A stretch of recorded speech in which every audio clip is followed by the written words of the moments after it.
ओम श्री गणेशाय नमः। आज माघ मास के कृष्ण पक्ष की चतुर्थी तिथि है और आज सकट चौथ यानी कि तिलकुट चौथ का व्रत रखा जाएगा। तो आज के इस वीडियो में आप सभी सुनिए चौथ माता की कथा और भगवान विघ्नहर्ता गणेश जी की कथा।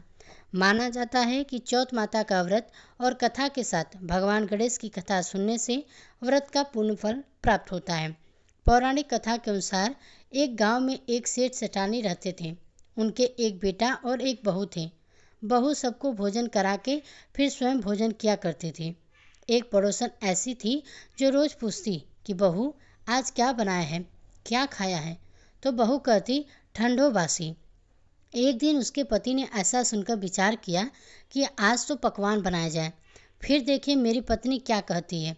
उसने तरह तरह के पकवान बनवाए और घर के सभी लोगों को एक साथ बैठकर भोजन किया। आज भी पड़ोसन ने पूछा तो बहू ने कहा कि ठंडो बासी। सेठ के लड़के ने सोचा हो न हो कोई बात अवश्य है जिससे कि मेरी पत्नी ऐसा कहती है। उसने अपने पत्नी से पूछा कि तुम रोज ठंडो बासी खाया ऐसा क्यों कहती हो, जबकि हम सब ने एक साथ बैठकर कई तरह के पकवान खाए। उसकी पत्नी बोली हम जो खा रहे हैं वह बाप बूढ़ों की कमाई है। जिस दिन आप कमा कर लाओगे उस दिन मैं समझूंगी ताज़ा भोजन कर रहे हैं। अब एक दिन लड़के ने माँ से कहा मैं एक बड़े शहर में कमाई करने जा रहा हूँ।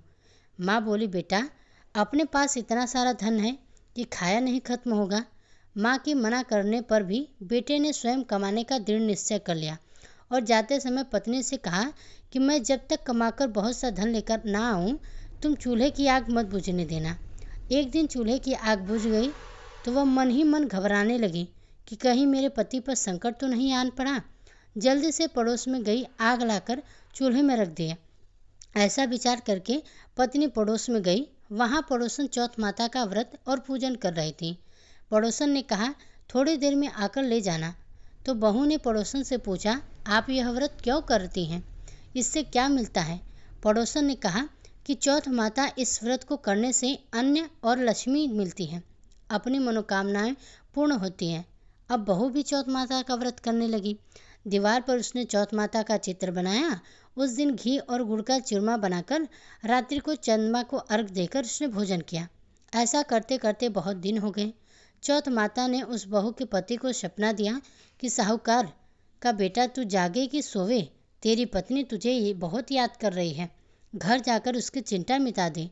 तू दुकान खोलकर कक्कू केसर का पगलिया बना के बैठ जाना। आज तेरा हिसाब किताब चुकता हो जाएगा। अब तो चौथ माता ने जैसा कहा था वैसा ही हुआ। उसने घर जाने की तैयारी की और गाड़ी भर के धन दौलत लेकर चल दिया। रास्ते में एक बड़ा सा काला नागफन फैलाए बैठा था और कहने लगा आज तो मैं तुझे डस कर ही रहूँगा। नहीं, आज तेरी आयु पूरी हो गई है। सेठ के लड़के ने कहा आज चौथ माता ने मुझे सपना दिया तो मैं पत्नी से मिलने घर जा रहा हूँ। वहाँ मेरी पत्नी बहुत चिंता कर रही है, मैं उससे मिलकर जरूर आऊँगा, तब तुम मुझे डस लेना।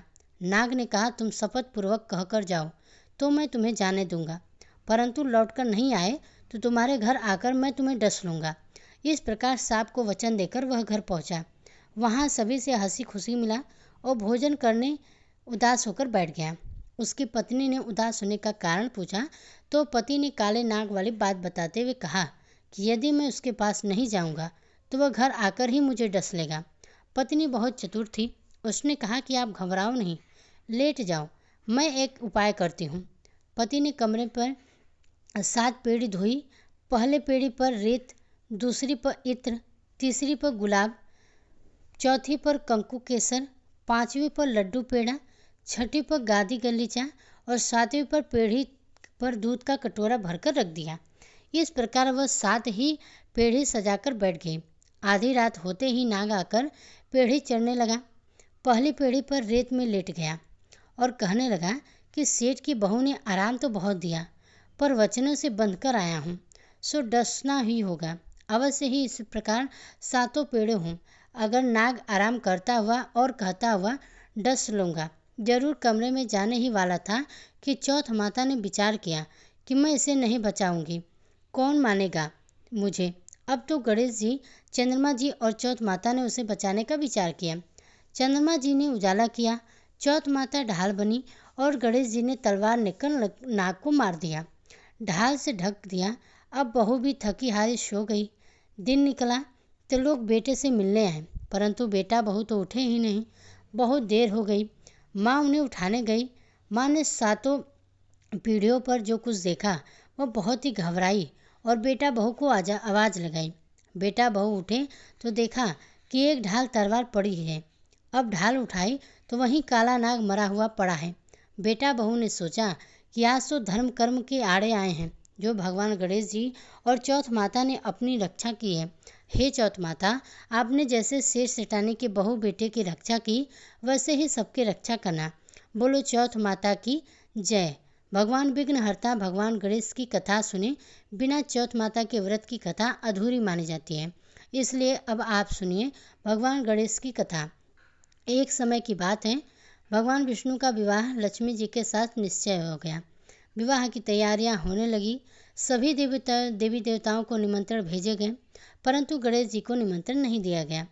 कारण जो भी हो रहा हो, अब भगवान विष्णु की बारात जाने का समय आ गया। सभी देवता अपनी पत्नियों के साथ विवाह समारोह में आए।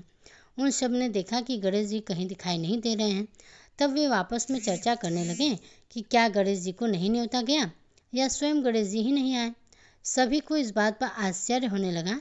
तभी सभी ने विचार किया कि भगवान विष्णु से ही इसका कारण पूछा जाए। भगवान विष्णु से पूछने पर उन्होंने कहा कि हमने गणेश जी के पिता भोलेनाथ महादेव को न्योता भेजा है। यदि गणेश जी अपने पिता के साथ आना चाहते तो वे आ जाते, अलग से न्योता देने की आवश्यकता नहीं थी। दूसरी बात यह है कि उनको 1.25 मन मूंगा, 1.25 मन चावल, 1.25 मन घी और 1.25 मन लड्डू का भोजन दिन भर करना चाहिए।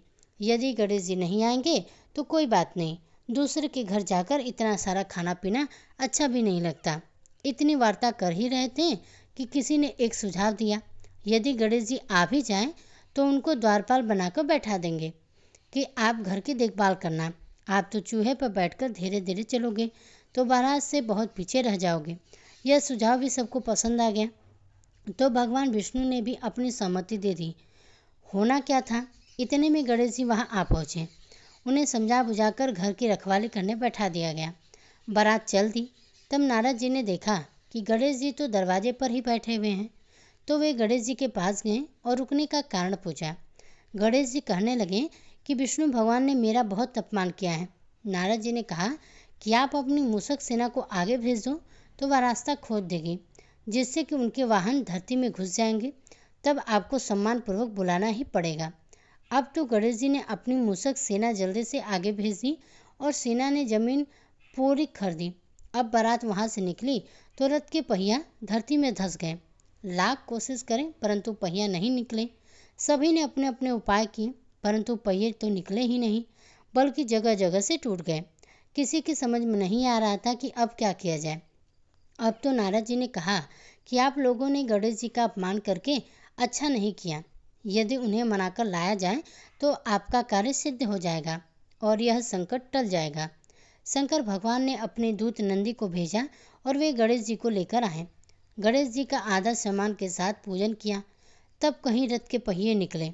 अब रथ के पहिए निकले परंतु वो टूट फूट गए थे, तो उन्हें सुधारे कौन।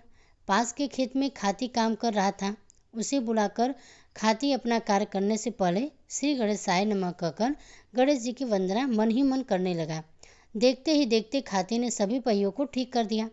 तब खाती कहने लगा कि हे देवताओं, आपने सर्वप्रथम गणेश जी का नहीं मनाया होगा और ना ही उनका पूजन किया होगा, इसलिए तो आपके साथ यह संकट आया। हम तो मूर्ख अज्ञानी हैं, फिर भी पहले गणेश जी को ही पूजते हैं, उनका ध्यान करते हैं। आप लोग तो देवतागण हैं, फिर भी आप गणेश जी को कैसे भूल गए। अब आप लोग भगवान गणेश जी की जय बोलकर जाएं तो आपके सब काम बन जाएंगे और कोई भी संकट नहीं आएगा। अब सभी को अपनी अपनी गलती का पश्चाताप हुआ और सबने भगवान गणेश जी की जय जयकार करते हुए और बारात वहां से चल दी। भगवान विष्णु का लक्ष्मी जी के साथ विवाह संपन्न करा के सभी सकुशल घर लौट आए। हे गणेश जी महाराज, आपने जैसे भगवान विष्णु के कार्य को सिद्ध किया, वैसे सभी के कार्य को सिद्ध करना। बोलो भगवान गणेश की जय। तो ये थी आज चौथ माता की कथा और विघ्नहर्ता भगवान गणेश की कथा। अगर अच्छी लगी हो तो वीडियो को लाइक कीजिएगा। इसी तरह की अन्य व्रत कथाओं को सुनने के लिए हमारे चैनल को सब्सक्राइब जरूर कीजिएगा। अगर मेरे चैनल पर पहली बार है भी जरूर कीजिएगा।